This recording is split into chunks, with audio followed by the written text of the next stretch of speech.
hello. Welcome for another exciting episode of All Things Money segment, powered by RTK, Raising the Cane. Anyway, the topic is renting versus buying your home. That's the topic. The topic. It's not an easy, apparent answer to that. And I know there's a lot of folks on both sides that say, no, you should rent, and the others, you should buy. But it all depends on you and what your goals are, what your career plans are, your life plan. So, and your interests, all that is factored in. And we're going to deal with the economics of that question of renting versus buying as well. So I would go toward the soft approach here and talk about who you are and what your goals are in planning outside of money. Obviously, money is very important, but let's talk about beyond the money, before the money, which is really before the money, as far as what you intend to do with your life. And if you do come to a conclusion of renting and buying, where should that be? Which is where the money comes into play as well.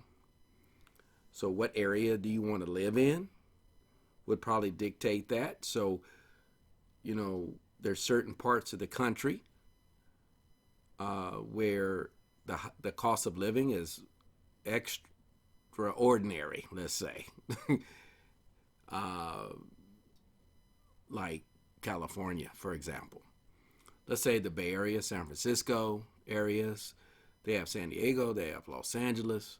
And then on the east side, you got New York.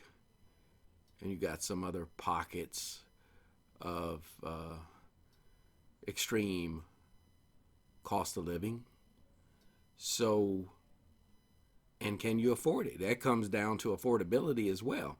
At the end of the day, whatever your decision is, to that question of renting versus buying, it comes down to common sense and affordability. So, what do you want to do? Where do you want to go? What's your vision for your life? So before you start talking to a real estate broker, you need to settle in your mind, what do you want to do? And then what can you do? Perhaps the decision is, well, in 5 years from now, I want to buy a house in San Francisco, let's say, or Hawaii, Oregon. Just pick a state, city, county, whatever. And once you settle on that location, you have to look at the if it's feasible, feasibility. Do a feasibility study here, so that if this is my occupation, does my prevailing wage afford me the opportunity to live in this particular area? So, for example, even post college, you're making $12 an hour, and it's not to belittle anyone, or $15. Well, it may not be realistic to live in Newport Beach, California, the home of all those celebrities, millionaires, and things of that nature. The average cost of a house of over $1 million. I mean, that may not be reasonable. Now, if you're still going through, improving your financial condition, and there's a timeline, let's say 10 years, 5 years, whatever it is, who's to say? The world is your oyster. So it is tied into your occupation and what you do for a living and how much they pay you for your efforts and your time. Because money, you're trading your time for money. So what is that number will help dictate also if you decide to buy a house. How much house can you afford? And we'll get into that, actually. So It's budget time. Uh-oh, that B word, budget time. What's your budget like? What's your savings? Are you saving a generous amount of money in order to have a down payment on a house if you decide to go that way? And perhaps you may have to temporarily rent an apartment after you leave mommy and daddy's house or whoever's house or place you're living at this point, and at whatever point it is where you make a transition. Maybe you have to rent a room, you know? Maybe you do for 2-3 years while you're getting yourself together. Where you're rising up, upward mobility in your profession, your career. And you have to consider, okay, part of the decision is if you already are set in a particular area, whether renting or buying, is there an employer base where you decide to live? What are the schools like? These are all kind of things you have to think about when you decide to rent versus buy. Because if you're stuck in a particular area, then you have to rise up to that occasion. It just may not be realistic, and you have to ask yourself, why am I doing this? Is it your lifelong dream? Maybe it is. Is either renting or buying, is it in close proximity to my family? You may want to consider that. I know people like my parents, they were from Louisiana, and now true, their parents did come to California too. However, you need to think about, do you have a support system? If you decide to have a family with kids, and again, it goes back to what cost of living is in your particular state. Now, I know we have listeners from Europe out there. Thank you. Thank you. From the Americas, as well as thank you, our European listeners, Germany and France, Norway, etc. Appreciate your attention. Okay. And so in other areas too, throughout the United States, we appreciate you. But so is it affordable? Is things you have to think of. Now, I'll help you with determining if this is affordable or not. There's some sort of rules, some sort of, guidelines you can base your decision on. Consider significant others and family planning in that. If you decide to buy a home or rent, does it make sense to buy a 5-bedroom, 4-bathroom house if you're single? And that's fine. Yeah, you could buy a big house. It's your money. As long as your money, hey, do whatever you want to do. But you also want to remember the context here is retirement as well. I don't care how young you are. You need to consider that one day you will retire. Now, you may continue to work and do hobbies and second careers or whatever, but it's important that you consider one day you may have kids. You may have to save up for that. Kids are expensive, by the way. $200,000-$300,000. Okay, think about it. 0 to 18, and even beyond that, it could be even more than a couple $100,000 each. By the way, don't try to do a 2-for-1 now. Three for one. Okay, I know some of you tried. Doesn't work. So these are things you have to consider. Other things you have to consider if you buy a home. I know I'm kind of slanted here, talking about the home. We'll talk about more of the renting side as well. Not as much, though. So consider maintenance and repair, the upkeep of a home. So it's not just the down payment and the monthly mortgage payment. Have you heard of those Murphy laws? There's like hundreds of thousands of them. When something can go wrong, it will. So you need to consider the cost of plumbing, electrical repair. The ceiling may collapse. It actually happened to me. The ceiling just fell down. Okay, thank you so much. Window fell out. It really did with the frame. Um, the toilet, something's going to happen. And it's going to happen again, again, and again, and again. So you have to be prepared for that financially. Like in high cost living states like California, New York, Hawaii, you need 2 to 4 incomes. And it was okay a long time ago, 1 income, then 1.5, but now minimum 2 starting out the gate. So that's staying at home forever. That may not happen if you decide to have a bunch of kids. Somebody's going to have to bring in some more bacon.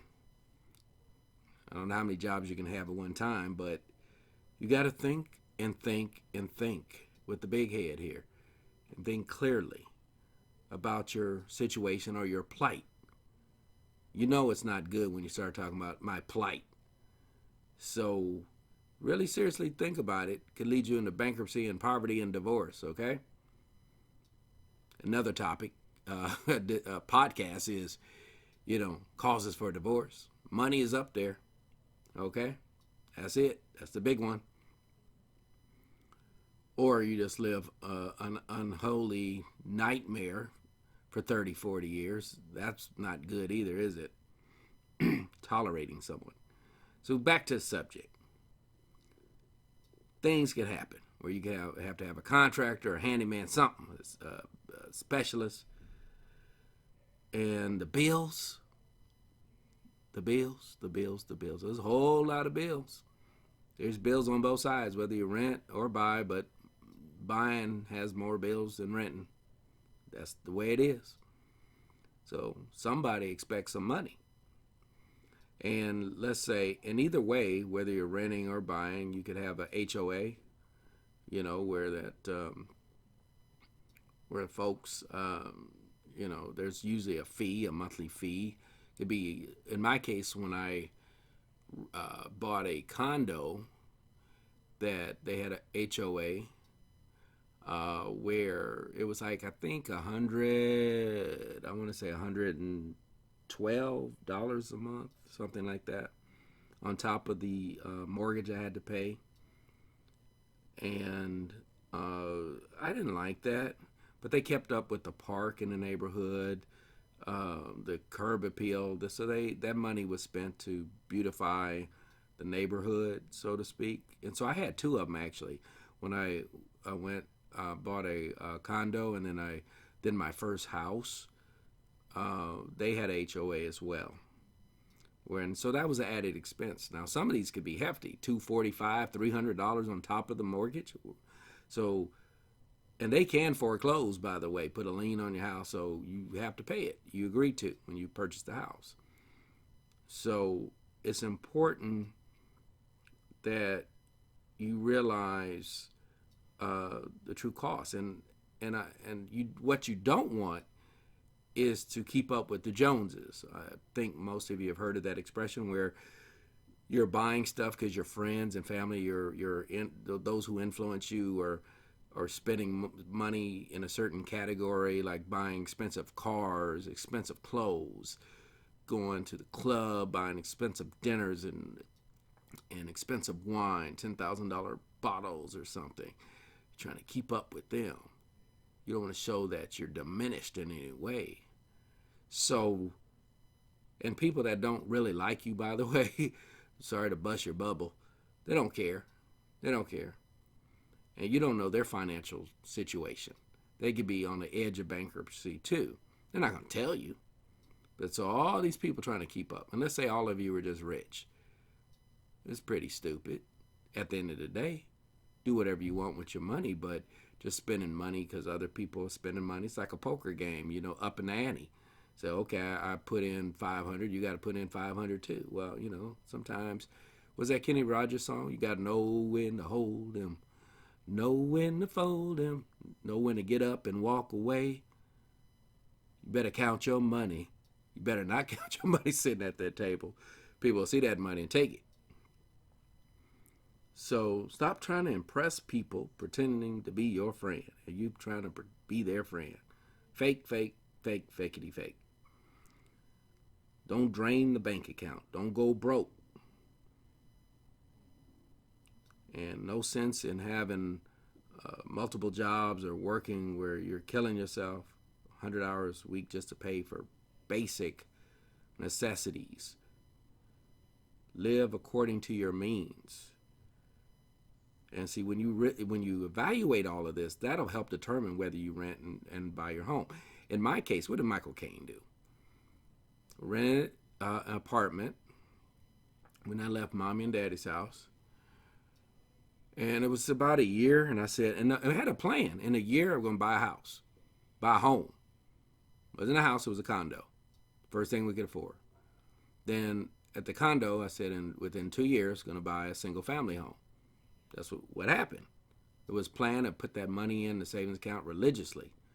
One of the few things I did right financially. So, it wasn't perfect, but that's what I did. Had to cancel that cable a couple times, I tell you. You know how when it starts out with that introductory rate, $92 a month, and all of a sudden it's 100, and it breaks that 100, it's 150, 175. It's like it's no end, no end. Just kept going up. Had to cancel that. I'd say, oh man, that's so bad. I had to get a second job on top of the full-time job, a part-time job. Oh my gosh.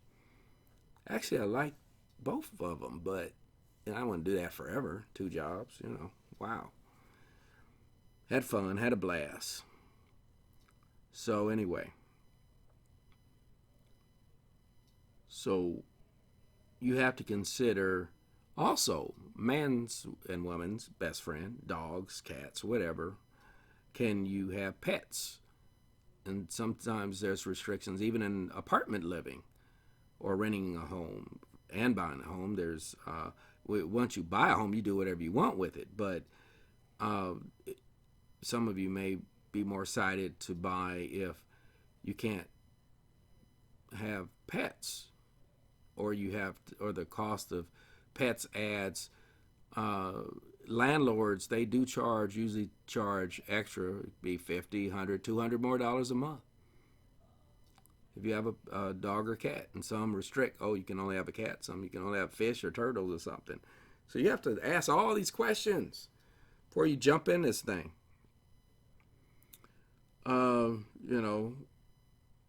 What do you have to have in either case? Renting or buying is rental insurance or home insurance. It's another expense.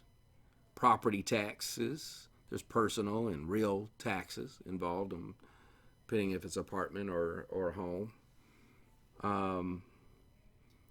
Let's talk about the economics.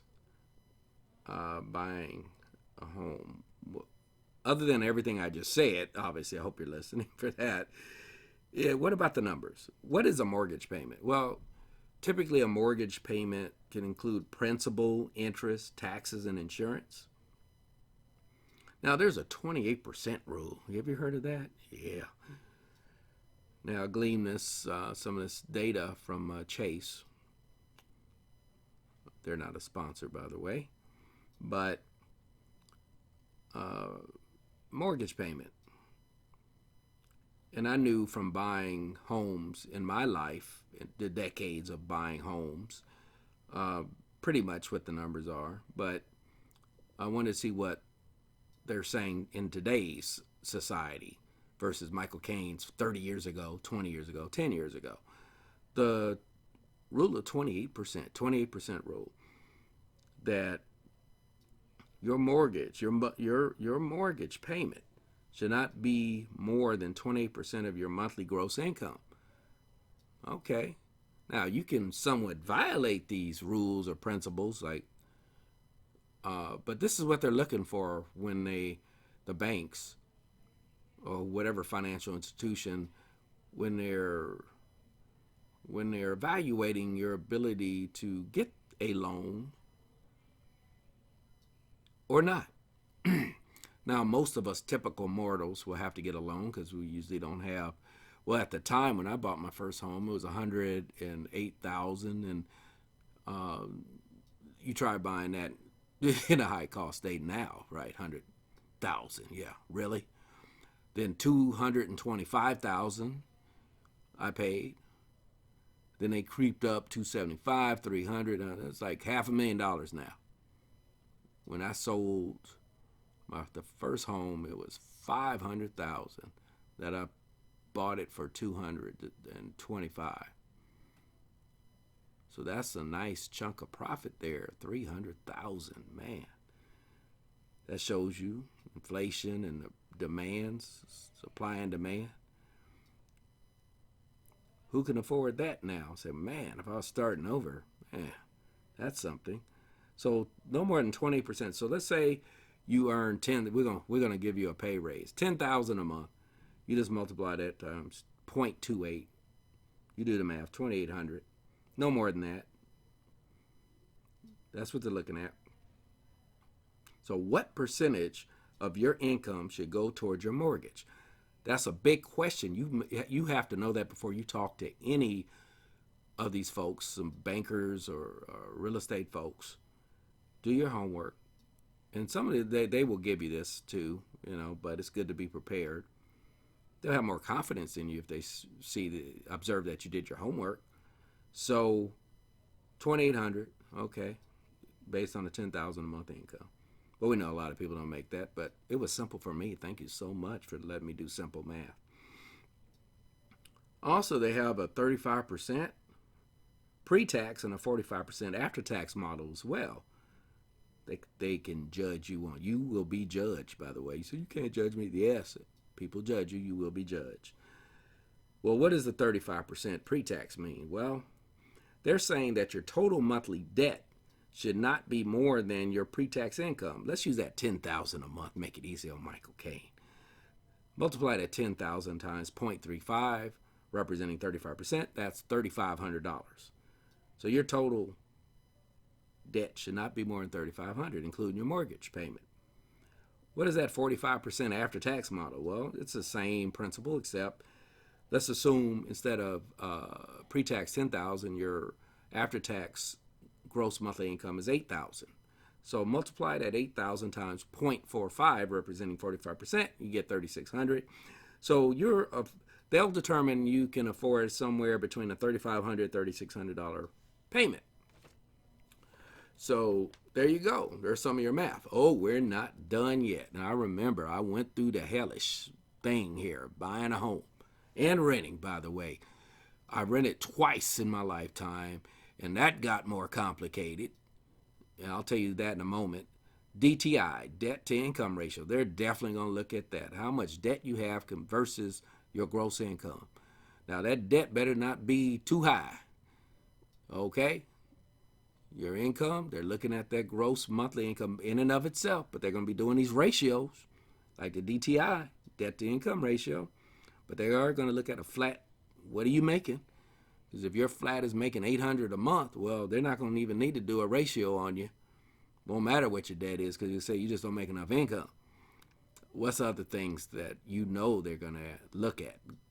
Credit score, credit report, how many delinquencies, that credit score itself.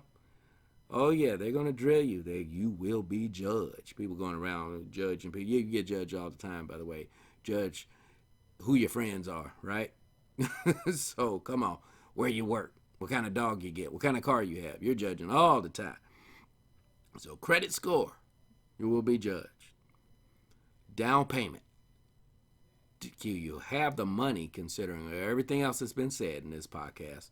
Do you have the money for a down payment on your dream home? It's a yes or it's a no. If you can comfortably do it without having 5 jobs. Or changing careers suddenly, they're going to see, well, can he afford it? Can he or she afford it? That's what they're going to do. And let's see, what can we talk about renting? Make that more negative. Well, first of all, it's temporary, and some consider, just like, let me equate this renting a home, buying a home with a whole life insurance or temporary term policy, which basically is renting. Uh, I think that's a fair analogy. And some people think it's a waste of time, energy, and money by renting anything, renting a car, leasing, a car. There's two camps. Oh, it's a waste of money. Others, well, why don't you buy? If you're going to spend money, well, guess what? Typically, depending again, I've seen condos at 4, 5, 6, 700,000 for a 1, 2 bedroom. That's ridiculous. That is absolutely ridiculous. It's like going to the hospital and they charge you. You see, they charge you $35 for an aspirin or something. Okay, I've experienced stuff like that too. By the way, just ridiculous prices in real estate and hospitals. Hospitals, another podcast, I guess. And so renting, they're going to see your credit report. They're going to do a background check on you, your job stability, all of that. They're going to look at your record. You're going to be signing a lot of forms. When I rented an apartment, I was in between places a few years ago. I want to say 5 years ago. And they wanted all this information. Like, wow, being interrogated, being investigated. Wow. And when I first rented an apartment years ago, it came with a kitchen, with a stove, a range. But in this place, I had to pay extra if I wanted a stove. I was like, really? Doesn't come with the money I'm already paying? Okay. Which wasn't cheap. Really? I have to pay extra for a stove? I'd never heard of that. Oven? They actually separated the range and the oven. I guess they give you this block thing if you just want a range on top, like the stove, and then if you wanted the oven part, that's a different price. I'm like, oh God, give me both. Okay, fine, take more of my money. That was a renting apartment. Okay, I won't give the name. I really want to, but I won't. So renting, got rental insurance.